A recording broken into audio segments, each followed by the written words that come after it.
Hi friends, I Mahesh, educator and Unacademy యాప్ని ఫ్రీగా download చేసుకోండి. డిస్ప్లే మీద కనబడుతున్న ఈ లింక్ని కింద డిస్క్రిప్షన్ బాక్స్లో ఇవ్వడం జరిగింది. ఆ లింక్ని మీరు క్లిక్ చేయడం ద్వారా మమ్మల్ని ఫాలో చేయవచ్చు. అండ్ మేము అర్థమెటిక్స్ అండ్ రీజనింగ్ నుంచి ప్రతి టాపిక్ పైన షార్ట్కట్స్తో కూడిన ట్రిక్స్ని అప్లోడ్ చేయడం జరుగుతుంది. ఛానల్ యొక్క అప్డేట్స్ని పొందాలనుకుంటే సబ్స్క్రైబ్ బటన్ పైన క్లిక్ చేయండి, పక్కనున్న బెల్ ఐకాన్ పైన క్లిక్ చేయండి. నెక్స్ట్ క్వశ్చన్, 24 మంది విద్యార్థులు మరియు వారి ఉపాధ్యాయుల సగటు 15 సంవత్సరాలు. ఉపాధ్యాయుని వయసుని పరిగణించకపోతే సగటు అనేది ఒక సంవత్సరం తగ్గుతుంది. సో ఉపాధ్యాయుని వయసు ఎంత? సో యాక్చువల్గా 24 స్టూడెంట్స్ ఉన్నారు, ఒక టీచర్ ఉన్నాడు. సో మొత్తం ఎంతమంది ఉన్నట్టు ఇప్పుడు 25. 24 మంది విద్యార్థులు ప్లస్ ఒక టీచర్, మొత్తం 25 మెంబర్స్. వీళ్ళ యావరేజ్ ఎంత? 15. సో టోటల్ ఏమవుతుంది? 125 ప్లస్ 25 375 వస్తుంది. ఇది టోటల్ ఏజ్ ఆఫ్ స్కూల్, అంటే క్లాస్ రూమ్ మొత్తం ఏజ్ ఎంత? ఇంత వస్తుంది. సో తర్వాత ఉపాధ్యాయుని పరిగణించకపోతే సగటు ఏమవుతుంది? 1 తగ్గుతుంది. సో ఉపాధ్యాయుని పరిగణించకపోతే 24 మంది ఉంటారు, సగటు ఏమైంది? 1 తగ్గింది.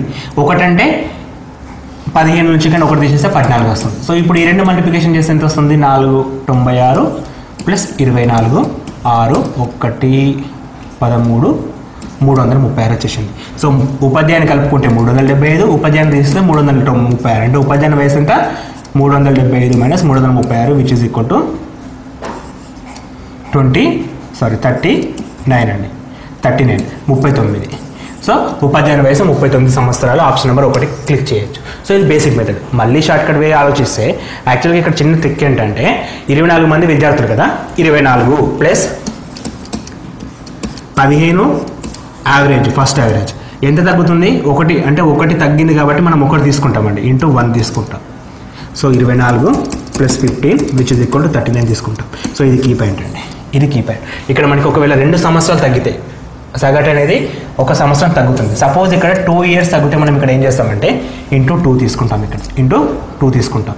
కాకపోతే ఇక్కడ మనం ఇప్పుడు ఈ కేసులో 1 తీసుకుంటాం కాబట్టి ఆన్సర్ అయిపోతుంది. సో మనకి ఇక్కడ చిన్న షార్ట్కట్ గుర్తుంచుకోండి, దీన్ని కూడా 10 సెకండ్స్ లోపే ఆన్సర్ చేయొచ్చు. ఏ విధంగా అంటే 24 plus 15 into 1, 24 plus 15 into 1.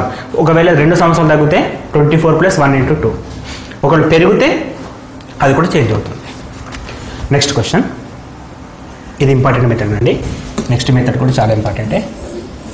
So అక్కడ ఏమంటున్నాడంటే 56 సంఖ్యల సగటు 24. ప్రతి సంఖ్య నుండి 3 తీసివేస్తే ఏర్పడే కొత్త సగటు ఏంది? 56 సంఖ్యల సగటు 24 ఇచ్చాడు. ప్రతి సంఖ్య నుంచి 3 తీసివేస్తే కొత్తగా ఏర్పడే సగటు ఎంత? సో ప్రతి సంఖ్య నుంచి అనేది కీ పాయింట్. ఇక్కడ ప్రతి సంఖ్య నుండి, ప్రతి సంఖ్యకు కలిపిన తీసివేసిన యావరేజ్ కూడా అదే రేషియోలో మారుతుంది. సో ఇప్పుడు మనకి 24 యావరేజ్ కదా, ప్రతి నెంబర్ నుంచి 3 తీసేసినప్పుడు ఇక్కడికి కూడా 3 తీసుకోవచ్చు which is equal to 27. So ప్రతి నెంబర్కి 3 కలిపితే ఇక్కడ కూడా 3 కలపచ్చు విచ్ ఇస్ ఈక్వల్ టు 27. ప్రతి నెంబర్ని 3తో మల్టిప్లికేషన్ చేస్తే ఇక్కడ కూడా మల్టిప్లికేషన్ చేయొచ్చు which is equal to 72. So మనకి కలిపిన, తీసివేసిన, భాగించిన ప్రతి సంఖ్యతో చేసినప్పుడు యావరేజ్ కూడా అదే రేషియోలో మారుతుంది. సో ఇక్కడ ఈ ప్రతి సంఖ్య నుంచి 3 తీసేసినప్పుడు యావరేజ్ నుంచి 3 తీసేస్తే 21. 24 మైనస్ 1 21 అని ఆన్సర్ పెట్టేయచ్చు డైరెక్ట్గా. సో ప్రతి సంఖ్యకు 3 కలిపితే 24 ప్లస్ 3 7 అవుతుంది. ప్రతి సంఖ్యను 2తో భాగిస్తే 24/2 12 అవుతుంది. సో మనకి ప్రతి సంఖ్య అనేది కీ పాయింట్ ఇక్కడ. ఇది చాలా ఇంపార్టెంట్. నెక్స్ట్ క్వశ్చన్, ఈ 4 విద్యార్థుల యొక్క సగటు మార్కులు 62.5. వారి యొక్క మార్కుల అనుమానపత్ర నిష్పత్తి 10:11:14:15 అయితే కనిష్ట మార్కులు ఎంత? సో మొత్తం 4 ఉన్నారు, average 62.5. So total equal to number into average అవుతుంది. కాబట్టి 62.5 డబల్ చేస్తే 125, ఇంకా డబల్ చేస్తే 250. సో మల్టిప్లికేషన్స్ ఫాస్ట్ ఉండాలండి, మొత్తం థింక్ చేయాలి. క్యాన్సలేషన్ ఇంటూ కరెక్ట్ చేస్తే లేట్ అవుతుంది. సో ఈ విధంగా చేయడం ద్వారా 4తో గుణించడం, 20తో భాగించడం, ఇటువంటివి కొంచెం గుర్తుంచుకుంటే బెస్ట్ అండి. సో ఇక్కడ మనకి వారిలో కనిష్ట మార్కులు అడిగాడు. కనిష్టం అంటే ఇవ్వండి. So 11/10 plus 11 21, 21 plus 14 31 plus 4 35, 35 plus 15 50 into 250, 51 55. So answer ఎంత? 55. ఆన్సర్ ఎంత వస్తుంది? 55. ఒకవేళ గరిష్టం అడిగితే మనం 15 తీసుకుంటాం, అప్పుడు 75 వస్తాయి. సో ఏ విధంగా అడిగితే ఇక్కడ కనిష్టం అడిగేది కాబట్టి పైన 10 తీసుకోవాలి మనం. 10 తీసుకుంటే మనకి ఏమొస్తుంది? 10 × 50 50 వస్తుందండి. 10 × 50 50 రావడం. సో ఇక్కడ మనం అడిగే నెంబర్ని ఏది అడుగుతా తీసుకోవాలి. కనిష్టం అక్కడ 11 కాదు 10 ఉంది కాబట్టి 10 మొత్తం ఇంటూ వాళ్ళకి వచ్చిన టోటల్ మార్కులు. సో ఈ విధంగా తీసుకోవడం ద్వారా మనకి 50 ఆన్సర్ వస్తుంది. Next question. ఒక క్రికెట్ మ్యాచ్లో మొదటి 10 ఓవర్లలో రన్ రేటు 3.2. మ్యాచ్ మొత్తంలో 282 రన్ రేట్ ఉండాలంటే రన్స్ చేయాలంటే మిగిలిన 40 ఓవర్లలో ఇంకా ఎన్ని రన్ రేటు ఉండాలి. సో ఒక క్రికెట్ మ్యాచ్లో మొదటి 10 ఓవర్లలో రన్ రేటు 3.2 ఉంది. మొత్తం మ్యాచ్లో 282 రన్స్ చేయాలంటే మిగిలిన 40 ఓవర్లు అంటే మొత్తం ఓవర్లు ఎన్ని ఇక్కడ మొదటి 10 మిగిలిన 40 అంటే మొత్తం ఓవర్ల సంఖ్య 50. ఇక్కడ ఎక్కడ మెన్షన్ చేయలేదు. అన్ని మ్యాచ్లలో 50 ఓవర్లు ఉన్నాయి కాబట్టి మనం కరెక్ట్గా తీసుకోవాలంటే అక్కడ క్లూ దొరకాలి. ఇది క్లూ అండి. మొదటి 10 చివరి మిగిలిన 40 మొత్తం ఓవర్ల సంఖ్య 50 అయితే ఎంత రన్ రేట్తో కొట్టాలి. సో ఇప్పుడు ఫస్ట్ 10 ఓవర్లల్లో 3.2 మెయింటైన్ చేశారంటే టోటల్ రన్స్ ఎందుకు కొట్టినట్టు 32 రన్లు కొట్టినాడు. సో ఫస్ట్ 10 ఓవర్లలో కొట్టిన పరుగులు 32. మొత్తం చేయాల్సిన పరుగులు ఎన్ని 282. అంటే మళ్ళీ ఇంకా ఎన్ని పరుగులు చేయాలి 282 - 32 అంటే 250 రన్స్ చేయాలి మనం.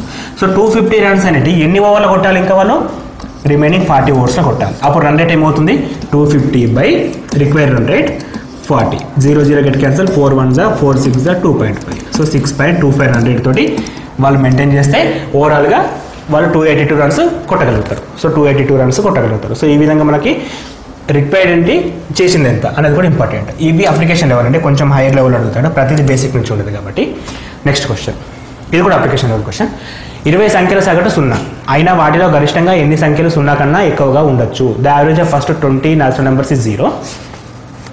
Of them at most how many numbers greater than 0. So 20 సంఖ్యల సగటు 0 అంటే మనం డిఫరెంట్గా తీసుకోవచ్చు అండి. ఇక్కడ ఒక 10 సరి సంఖ్యలు తీసుకొని 10 బేస్ సంఖ్యలు తీసుకుంటే నెగిటివ్ నెంబర్స్ తీసుకుంటే పాజిటివ్ నెంబర్స్ 10 నెగిటివ్ నెంబర్ తీసుకుంటే ఆటోమేటిక్ యావరేజ్ అనేది 0 వస్తుంది, వచ్చే ఛాన్స్ ఉంది. అట్లా కాకుండా మొత్తం పాజిటివ్ నెంబర్ తీసుకున్నాం అనుకో అంటే మనకి 20 నెంబర్స్ పాజిటివ్ నెంబర్ తీసుకుంటే యావరేజ్ అనేది ఖచ్చితంగా పాజిటివ్వే వస్తుంది. నెగిటివ్ వస్తుందా రాదు. ఎందుకంటే 1 + 2 + 3 + 20 తీసుకుంటే అలా కంపల్సరీ ఆన్సర్ ఏదో పాజిటివ్ నెంబర్ వస్తుంది తప్ప 0 అయితే రాదు. సో మనకు అడుగుతుంది 0 రావాలి అంటే ఇలా కనీసం ఒక నెంబర్ అనేది నెగిటివ్ ఉండే ఛాన్స్ ఉండాలి. ఒక నెంబర్ అంటే ఇప్పుడు లైక్ ఎగ్జాంపుల్ ఫస్ట్ 19 నెంబర్లు నేను కూడినప్పుడు 190 వచ్చింది అనుకుందాం. లాస్ట్ నెంబర్ -190 తీసుకుంటే సరిపోతుంది. ఆటోమేటిక్గా యావరేజ్ ఏమవుతుంది 0 అయిపోతుంది. సో యావరేజ్ 0 అంటే టోటల్ 0 కావాలి. టోటల్ 0 కావాలంటే ఏంది కనీసం ఒక నెంబర్ నెగిటివ్ ఉన్నా సరిపోతుంది. కానీ ఇక్కడ అడుగుతున్న క్వశ్చన్ ఏంది వాటిలో గరిష్టంగా ఎన్ని సంఖ్యలు 0 కంటే ఎక్కువ ఉండొచ్చు అంటే ఎన్ని నెంబర్స్ పాజిటివ్ ఉండొచ్చు. సో ఎన్ని నెంబర్స్ పాజిటివ్ ఉండొచ్చు 19 నెంబర్లు పాజిటివ్ ఉండొచ్చు. 1 to 19 నెంబర్స్ పాజిటివ్ ఉండి లాస్ట్ 20 నెంబర్ అనేది నెగిటివ్ ఉంటే సరిపోతుంది. అంటే గరిష్టంగా మనకి 19 నెంబర్లు పాజిటివ్ ఉండడానికి ఛాన్స్ ఉంది కాబట్టి ఆన్సర్ అనేది డి అవుతుంది. So how many numbers greater than 0. 0 కంటే ఎన్ని ఎక్కువ ఉండొచ్చు 19 నెంబర్లు ఎక్కువ ఉండొచ్చు. కనీసం ఒక నెంబర్ నెగిటివ్ ఉన్నా కానీ ఆ మొత్తానికి తగ్గట్టుగా ఒక నెగిటివ్ తీసుకొని సరిపోతుంది. అంటే అప్లికేషన్ లెవెల్ కూడా క్వశ్చన్స్ ఉంటాయి. అంటే బేసిక్ నుంచే మళ్ళీ ఇక్కడ కూడా. సో యాక్చువల్గా యావరేజ్ 0 కావాలి. యావరేజ్ ఎప్పుడు 0 అవుతుంది సగటు ఈక్వల్ 0 కావాలంటే కంపల్సరీ టోటల్ 0 కావాలి అంతే కదా. ఎందుకంటే టోటల్ బై నెంబర్. సో ఇది 0 కావాలంటే ఇది 0 అయితేనే అది అయితే నెంబర్ ఎప్పుడు 0 ఉండదండి. ఎందుకంటే ఎంతో కొంత నెంబర్ ఉంటేనే దానికి యావరేజ్ వస్తుంది. సో నెంబర్ ఎప్పుడు 0 కాదు కాబట్టి టోటల్ అనేది 0 కావాలి. టోటల్ 0 అంటే ఇన్ని పాజిటివ్ నెంబర్స్ ఉన్నా ఒక నెగిటివ్ నెంబర్ ఉన్న ఆటోమేటిక్గా టోటల్ 0 అయిపోతుంది. అంటే మనకి ఎన్ని పాజిటివ్ ఉండడానికి ఛాన్స్ ఉంది 19 నెంబర్లు పాజిటివ్ ఉండడానికి ఛాన్స్ ఉంది. ఒక్క నెంబర్ నెగిటివ్ ఉంటే చాలు. Next question. P, Qలో సరాసరి రాబడి 50 అంటే 5050 Q, Rల సరాసరి రాబడి 6020 PR సరాసరి రాబడి 5200 అయినా P రాబడి ఎంత. ఇక్కడ మనకి ఏమి ఇచ్చాడంటే P + Q ఇచ్చాడు, Q + R ఇచ్చాడు, R + P ఇచ్చాడు. అడుగుతుంది P వాల్యూ ఎంత అని అడుగుతున్నాడు. సో మనం వీటిని యాడ్ చేస్తే 1 2 3 ఈ మూడింటిని యాడ్ చేస్తే 2 × P + Q + R వస్తుంది. అప్పుడు మనకి P + Q + R వచ్చినప్పుడు అల్లకేని మనకు అడిగిన P వాల్యూ కావాలంటే QRని తీసేస్తే సరిపోతుంది. సో ఈ విధంగా చేయాలి. ఇప్పుడు మనం ఇక్కడ ఇచ్చింది సరాసరి మొత్తం ఏమవుతుంది P + Q = 5050 × 2 అంటే 10,100. సో Q + R అంటే 6250 అంటే 12,500. డబల్ చేస్తున్నామండి ఇంటూ 2 ఎందుకంటే 2 ఇక్కడ P, Q అంటే 2 కాబట్టి ఇంటూ డబల్ చేస్తాం. నెక్స్ట్ P, R అంటే ఎంత ఇచ్చాడు 5200 ఇచ్చాడు. మొత్తం 10,400. సో మొత్తం 00 10 2 + 1 3 ఇది మనకి ఇచ్చిన మొత్తం అండి. కాకపోతే ఇక్కడ 2 ఇంటూ ఉంది కదా. సో ఈ 2ని తీసుకొస్తే డివైడ్ బై సో డివైడ్ అంటే 16,500 వస్తుంది. ఇది వారి మొత్తం p plus q plus r equal to 1650. P plus q plus r equal to 1650. So మనకు అడిగింది పీ వాల్యూ. సో మనకి క్యూఆర్ని మైనస్ చేసేయాలి. క్యూఆర్ ఇవ్వాలండి ఇక్కడ ఈ వాల్యూ అంటే 11,500 తీసేయాలి. 12,500 తీసేయాలి. 12,500 రిమైండ్ చేసేస్తే రిమైనింగ్ 4,000 వస్తుంది. రిమైనింగ్ మనకి 4,000 ఆప్షన్ సి వస్తుంది. సారీ ఆప్షన్ బి వస్తుంది. 4,000 రావడం జరుగుతుంది. సో మనకి క్వశ్చన్స్ అనేవి కూడా బేసిక్స్తో పాటు కొంచెం అప్లికేషన్ లెవెల్ కూడా ఉంటుంది కాబట్టి అన్ని రకాల ప్రాబ్లమ్స్ చేస్తున్నాం. సో అందుకే నేను ఏం చెప్పాను స్టార్టింగ్ అంటే ఇది అన్ని ఎగ్జామ్స్కి ఉపయోగపడే బిట్స్ అండి. సో మనకి ఎటువంటి ఎగ్జామ్ చూసుకుని ఇంతకంటే ఎక్కువ ఏం అడగడు. సో ఈవెన్ బ్యాంకింగ్లో కూడా ఉపయోగపడతాయి. The average of husband and wife and the child 3 years ago 27 and that of wife and child 5 years ago 20 years. The present age of husband is 3 సంవత్సరాల క్రితం తండ్రి తల్లి కుమారుని సరాసరి వయసు 27 సంవత్సరాలు. ఎప్పుడు అది 3 సంవత్సరాల క్రితం. సో ముగ్గురు 3 సంవత్సరాల క్రితం కాబట్టి ప్రతి ఒక్కరికి +3 చేస్తాం. సో 27 + 3 అంటే ప్రస్తుతం ఎంత ఉంది వాళ్ళ ముగ్గురిది ప్రస్తుతం వచ్చేసి వాళ్ళది ఇప్పుడు 30 years ఉంది. సో ముగ్గురిది అంటే మొత్తం ఎంత 90 సంవత్సరాలు. అంటే ప్రస్తుతం వాళ్ళ ఫ్యామిలీ మొత్తం ఏజ్ ఎంత 90 సంవత్సరాలు. 5 సంవత్సరాల క్రితం తల్లి కుమారుడి సరాసరి 20. 5 సంవత్సరాల క్రితం తల్లి కుమారుడి 20 అంటే ఇప్పుడు ఎంత 25. సో ఇద్దరు అన్నమాట తల్లి ప్లస్ కుమారుడు. సో అంటే 2 మొత్తం ఎంత 50. అంటే ప్రస్తుతం తల్లి ప్లస్ కొడుకు వయసు ఏమో 50. మొత్తం ఫ్యామిలీ వచ్చేసి అంటే father plus mother plus son equal ఏమో 90. మదర్ ప్లస్ సన్ ఈక్వల్ ఏమో 50 ప్రస్తుతం వయసు. సో ఫాదర్ ప్రస్తుతం వయసు ఎంత ఇస్తుంది మైనస్ చేస్తే సరిపోతుంది కాబట్టి 40 years. So present age of father equal to 40 years. Option B. Next question. ఏబిసిలో సరాసరి బరువు 45 కిలోలు. ఒకవేళ ఏ కామా బి సరాసరి బరువు 40 కిలోలు మరియు బి కామా సిలో సరాసరి బరువు 43 కిలోలు అయితే బి బరువు ఎంత వెయిట్ ఆఫ్ బి. సో మనకి ఏబిసి ఇచ్చారు. A plus B plus C by 3 equal to 45 which is equal to a plus b plus c equal to 45 into 3 which means 135 వస్తుంది. ఇది ముగ్గురు మొత్తం బరువు. So a plus b by 2 equal to 40 which is implies a plus b equal to 80. Next b plus c average కాబట్టి by 2 equal to 43 which is implies b plus c equal to 86. So a plus b plus c ఈ రెండు add చేస్తే మనకి ఏమొస్తుంది అంటే a plus 2b plus c వస్తుంది. అంటే a plus b plus B plus c. So అంటే 2b వస్తుంది. సో 80 + 86 166 వచ్చింది. ఇక్కడ 2b ఉంది ఇక్కడ b ఉంది. మనకు కావాల్సింది b కాబట్టి ఈ ఈక్వేషన్ తీసేస్తే అయిపోతుంది. అంటే a minus a plus b plus c equal to 135 which remain b equal to 131. అంటే మొత్తం 31 years వస్తుంది మనకి. 31 kgs బరువు ఎంత 31 kgs. Next example.